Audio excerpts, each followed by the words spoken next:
So I thought I would just tell you my experience at this restaurant. It's the McDonald's at 4306 Bardstown Road in Louisville, Kentucky. Um, Basically, we ordered it on the app, even though we were inside.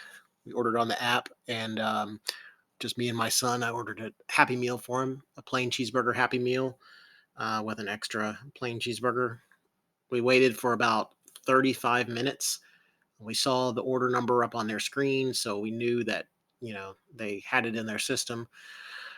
I saw after about that 35 minutes or so, I saw one of the employees take what looked like part of our meal, the Happy Meal and the soda, took it out to a car outside, and the other half of it looked like it was there on their little, you know, tray area, their table.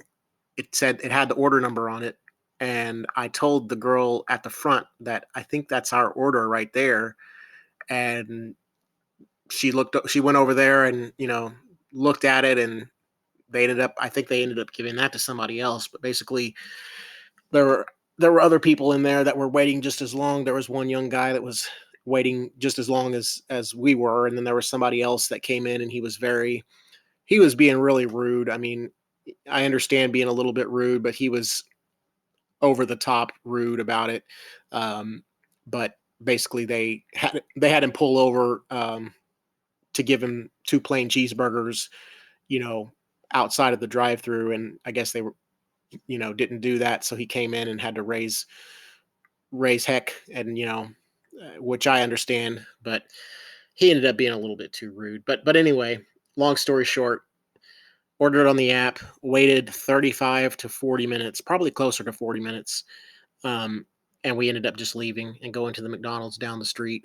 Um, Makes me realize, we should just make food at home. It's even if it's burgers and fries, it's still healthier for you to make it at home.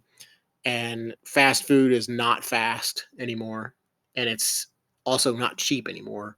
Um, so yeah, that's the end of this rant. I'm gonna figure out who owns this franchise and make sure I call them and get my money back, and also leave a lot of negative reviews. You can see this has 3.5 stars. On Yelp, I think it has like 2.9 or something like that. So it's a terrible place. It's the worst McDonald's I've ever been to, and obviously there are some really terrible ones out there. So I just